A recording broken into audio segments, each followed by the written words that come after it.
Bom dia e chegamos para mais um Pop Corner. Olha só, vazaram documentos confidenciais da Sony que nos contam muito sobre o mercado de jogos. Temos os documentos? Sim. E também detalhes sobre o processo da Microsoft para adquirir a Activision nos Estados Unidos. Temos detalhes do Pixel Fold? Sim. Vontade de comprar também, mesmo com alguns defeitos aparecendo. Temos duelos entre bilionários? Pera, eu tô repetindo o roteiro? Ah não, é apenas um update sobre a luta. Ainda não conhece o e-mail? Se inscreve aqui no nosso canal, ative o sininho, curte e comente. O e-mail é também uma newsletter e você pode ter todas as notícias fresquinhas do dia logo de manhã para não sair falando bobeira por aí.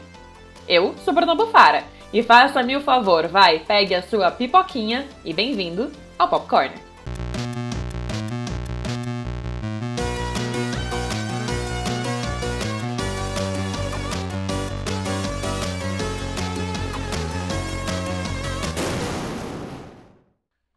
Documentos confidenciais da Sony vazaram. Mas calma, primeiro o contexto, né? Vamos lá. Hoje a gente começa mais uma vez com ele, sim, o Bob Kotick. Ai, que bom, achei que a gente ia falar de novo da greve dos roteiristas. Vou te contar, Nath, que eu acho que hoje ela não aparece. Mas voltando. A figura problemática que é o CEO da Activision Blizzard, que caso a Microsoft consiga adquirir, vai se livrar aí de um bom tanto de processinhos nada leves, tá? Assim, abuso e assédio sexual na empresa, luta antissindical, processos que mancham completamente a reputação e também a valorização da Activision Blizzard no mercado, né? Então, se essa aquisição aqui sair, a Activision vai sair ganhando mais pela reputação. Mas tudo bem. Vamos lá, voltando porque hoje o Bob Kotick, ele é só uma ponte, porque é sempre bom lembrar, né? É sempre bom lembrar dos processinhos, da reputação e de todo o assédio que acontece dentro da Blizzard.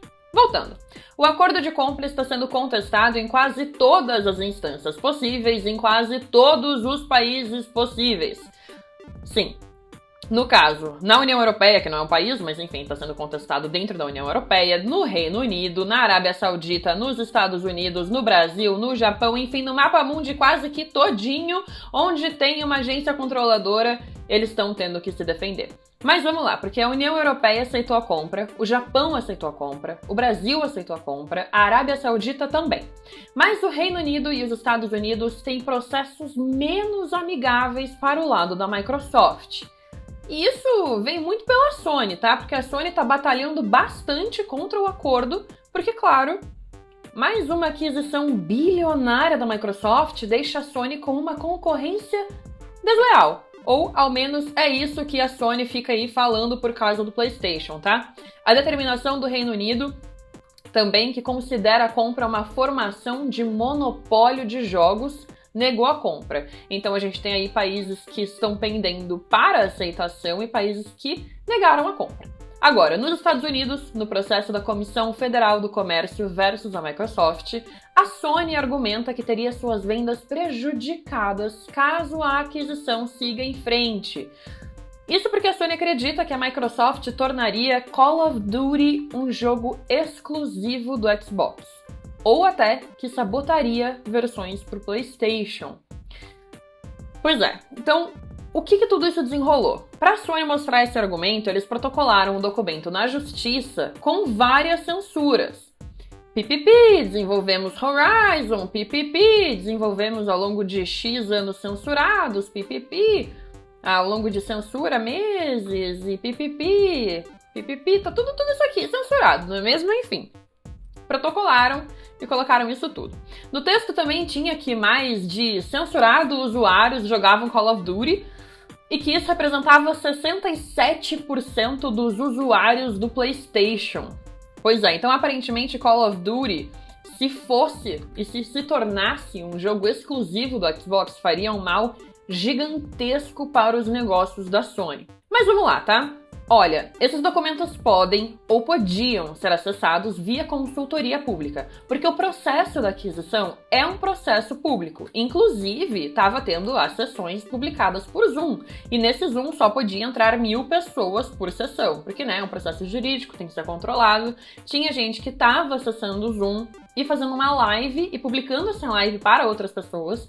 E a juíza do processo pediu, por favor, para que isso não fosse feito, porque eles precisam controlar quem tá assistindo o processo, e por isso que eles fazem esse Zoom aí fechado, mas com acesso ao público, que é um acesso limitado a 1.000 pessoas remotamente.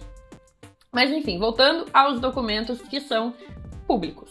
O problema é que quem protocolou os documentos fez a censura de uma maneira não tão eficaz.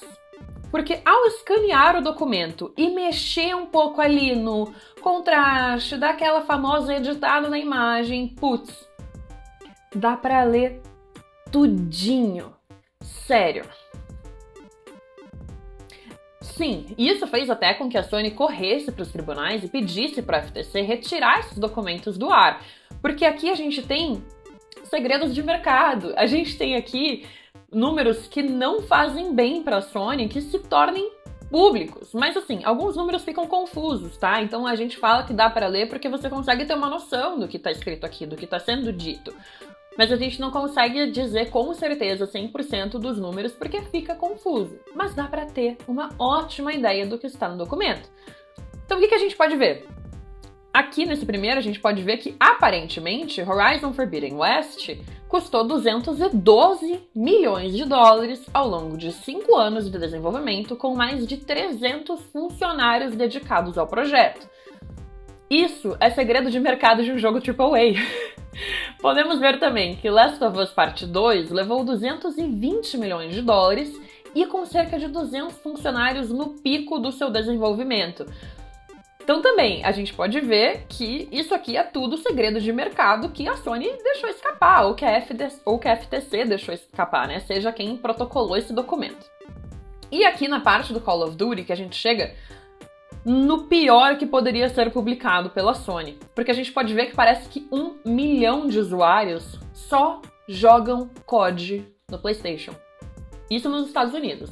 Tendo 100% do seu tempo de jogo dedicado apenas em COD.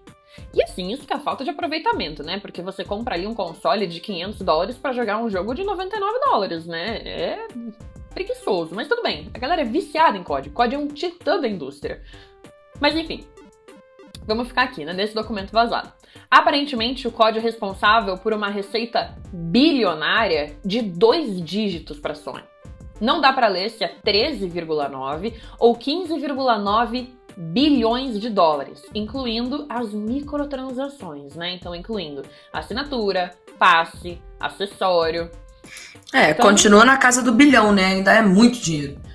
Exato! E o pior, Nath, porque são dados só dos Estados Unidos. E só em venda de jogo, só em venda pelo mundo, é 1,5 bilhão de dólares. E assim, o salto com microtransação é surreal. Ou seja, se você tira o COD, tira uma fatia-zona para fazer mais jogos AAA, né? E é engraçado, né? Porque o Phil Spencer, que é aqui o CEO do Xbox, ele disse no processo que era comum a prática da Sony pagar aos competidores para que jogos não fossem lançados para o Xbox. Aí a água bate na bunda da Sony, né? Enfim. Inclusive, o Phil Spencer admitiu que eles compraram a ZeniMax Media por conta disso, porque existia um rumor dentro da indústria de que a Sony iria pagar para que Starfield não lançasse pro Xbox. E a gente viu, né, nos popcorners atrás, o tamanho do lançamento de Starfield pra indústria.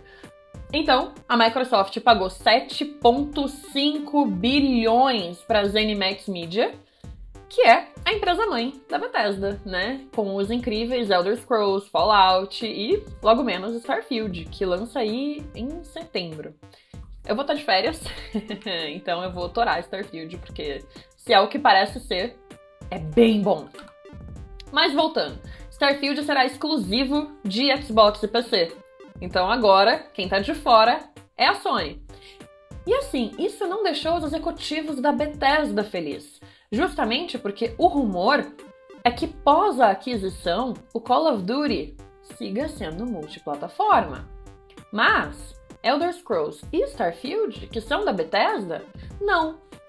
E o e-mail que vazou por conta do processo é justamente desse nível. Olha só, vamos traduzir para vocês. Alguém da Xbox pensou em nos dar um aviso prévio sobre isso? Todd vai para DICE, que, fazer um parênteses, tá? O DICE Awards, que é uma premiação dos jogos.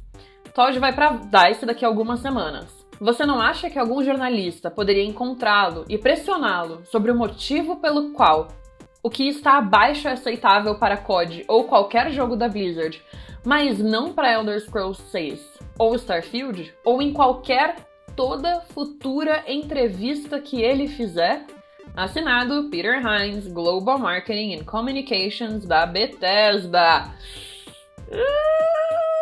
Pesou, né? Não pegou nada bem, porque que tipo de dois pesos, duas medidas é essa, né? De um lado você tem a Bethesda, que tem seus jogos sendo exclusivos, e do outro lado você tem a Activision, com seus jogos continuando para todos os outros consoles.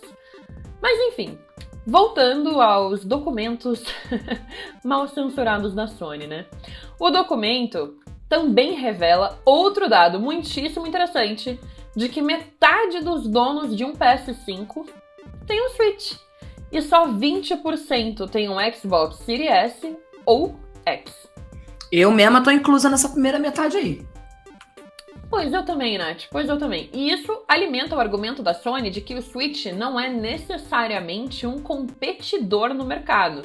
Além de que o Switch vende bastante, né? Tem anos já de console e ele segue vendendo, mesmo tecnicamente defasado. Mas, para o Xbox, é considerado competidor, sim. Inclusive, o CFO Tim Stewart comentou que o Switch impactou na decisão de preço do Series S, do Xbox.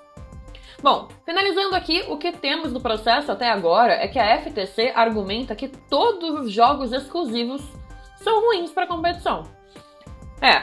Quinta-feira foi o último dia de conversa ali diante a juíza. Vamos ver o que vai acontecer, porque quando essa decisão se tornar pública, com certeza a Microsoft vai contar para todo mundo. Hoje eu quero fazer um interlúdio.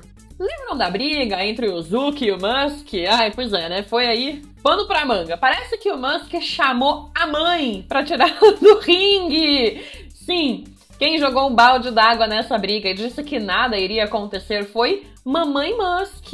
Mamãe Musk falou: não, a luta tá cancelada. Não encorajem este tipo de comportamento. Ai, filhinho, não se misture com essa gentalha. Você é muito melhor do que isso. Mamãe Musk, enfim. Enquanto isso, o Musk tá ali falando que aparentemente o Colosseu não está fora de jogada, porque parece que ele já quis trocar ali do UFC pra lutar ali como gladiadores no Colosseu. Vamos ver o que acontece.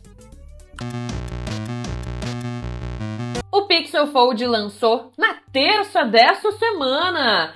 Olha que beleza! Olha esse vídeo, olha essa dobradinha, essa tela da frente. Meu Deus, lindo! Vamos ler um relato? Descanse em paz, Pixel Fold. Morto após 4 dias. Uma chama que queima 2 vezes mais brilhante queima pela metade do tempo. Essa foi minha breve experiência com o Pixel Fold, que era um dispositivo maravilhoso, até que a tela morreu, junto com minhas esperanças e sonhos. Mal o utilizei, mas era lindo. Eu não fiz nada para merecer isso. O telefone ficava na minha mesa, enquanto eu escrevia sobre ele. E eu ocasionalmente parava para tocar na tela, tirar uma captura de tela, ou abrir e fechar. Ele nunca foi derrubado ou exposto a uma quantidade significativa de sujeira. Nem passou pelos anos de desgaste normal que se espera que os telefones sobrevivam. Esse foi o uso mais leve possível de um telefone. E ainda assim, ele quebrou. Descanse em paz. Pois é, esse post da Ars Technica viralizou, obviamente, só que tem problema, ele não foi o único. Pois é, um usuário do Reddit postou essa linda foto sobre a tela do seu Fold, começando a descascar. E aqui tem um problema, apenas 5 horas depois da compra. Ai, Pois é, não é um telefone barato. Se fosse o Nokia tijolão, não tinha esse problema, né? Se fosse Nokia tijolão, a pessoa podia jogar da janela da casa, ele podia quicar, ele podia cair ainda das escadas e ele ia continuar vibrando enquanto você ligasse pra ele. Ia ser intacto. O Nokia tijolão é uma arma branca, né? Completamente. Se você precisa de uma arma de autodefesa para sair de casa, leve no seu bolso um Nokia tijolão. Infelizmente, hoje em dia, os smartphones não são mais tão duradouros. E o pior, tá? A assistência técnica respondeu ele de que poderia ser um display com defeito. Pois é, mas também tem um problema, porque com esse mesmo defeito da tela descascando, com esses mesmos riscos, ele não foi o único. E o caso desse outro usuário aqui é ainda pior, porque ele precisou pagar a Google para enviar em outro telefone. Ou seja, o caso desse coitado aqui ainda não foi resolvido. Triste, né? Triste. Mas vamos para as boas notícias de quem comprou o telefone e segue com ele intacto? Porque assim, os posts de primeira impressões estão ótimos. E já tem até quem tenha emulado um DS no celular, falando que ele é um perfeito emulador de DS. Porque, sério, realmente, ele é. Eu não posso negar, ele é. A pessoa fez o emulador ainda, tem até aqui, ó, os índices de bateria e de que o display tá ligado. Perfeito. Mas, enfim, vamos ser honestos, tá? Mesmo com os relatos de quebra e da tela simplesmente desistindo, eu vou te contar que deu uma vontade. A série problemática, cheia de denúncias sobre a gravação e chamada de tortura pornográfica pela crítica, só terá 5 episódios. Parece que após a saída da roteirista principal e a recriação da série para caber nos olhos do Levinson e do Abel, faltaram caracteres para o 6º episódio de The Idol. Pois é, o final da temporada virá em julho, antes do planejado e só com 5 episódios. A maneira vazia com que a série retrata abusos é, além de perigosa, uma narrativa tóxica. E a crítica sabe disso, não à toa tá sendo muito mal avaliada. E assim, sendo bem honestos, a gente não teria problema em assistir uma série com narrativa perturbadora sobre como a fama e construção de artistas pop passam por séries de abusos psicológicos e até mesmo sexuais, mesmo dentro da família. A gente não teria problema nenhum em ver uma série dessas. O problema é que a série tratou temas delicados da saúde mental humana com a profundidade de um pênis. Numa cena, ainda, caso você não tenha assistido, eu sinto muito, mas eu vou narrar o que acontece, o Abel chega a bater na Lily Rose Depp com a escova de cabelo que a mãe batia nela para inspirá-la. É raso. E é raso porque não é assim que a gente lida com traumas psicológicos como seres humanos. Então, quando a crítica chama de tortura pornográfica, é por conta disso. Porque não tem profundidade nos personagens o suficiente para se tornar um drama. Eles lidam de uma maneira muito básica. E não importa quão ruim seja a série, ou a crítica a ela, a HBO parece não ter fechado totalmente a porta para The Idol. Ou talvez para uma produção com Levinson, tá? Porque tem também essa opção. Que se você é fã de Euphoria, eu sinto muito pela 2ª temporada, mas o Levinson realmente também tem um dom de estragar bons personagens por problemas com atores. Mas a HBO gosta bastante da capacidade criativa dele porque ele também vende. The Idol, mesmo com todas essas problemáticas, vendeu. E vendeu também por conta daqueles artigos que a gente já comentou que denunciavam tudo de ruim que aconteceu no set. Parece que a HBO não fechou as portas completamente para uma 2ª temporada. E a única maneira dessa série se salvar é se de algum jeito o personagem do Abel morrer ou ser preso. Porque, sério, não dá. Não dá. Tudo que há de mais assustador combinado. Temática infantil, tecnologia antiga, suspense, criança envolvida. Saiu o trailer de Five Nights at Freddy's, com o lançamento ali realmente para o dia 27 de outubro, perfeito para um final de semana de Dia das Bruxas. Perfeito. E assim, O trailer parece ter dado bastante informação sobre o filme, por isso a gente passa só um pouquinho por aqui. E se você é bem fã do jogo, você com certeza já tá ali vendo todas as teorias por trás do trailer, do olho dos personagens, o que tá acontecendo com os animatronics. Você com certeza já sabe tintim por tintim o plot do filme só daquele trailer de 2 minutos. Mas, gente, é um filme baseado num jogo que era muito pequeno, e que tem uma comunidade de fãs online gigantesca que tá positivamente animada pra assistir. O que, vamos lá, é bem difícil pra comunidade gamer, né? Querer ver o conteúdo adaptado, com empolgação, um sentimento de plena felicidade. O nome disso é trauma, amiga. Já saiu tanta porcaria que, olha... Então, e as pessoas estão felizes com os atores, as pessoas estão felizes com todas as decisões. Mas enfim, eu espero mesmo que o filme seja bom, que o filme pelo menos dê arrepios, porque o jogo dá, mesmo sendo o jogo. Com um filme, assim, de terror, que eu espero que seja completamente arrepiante, porque, sério, ele tem tudo o que há de pior para trazer nossos traumas à tona.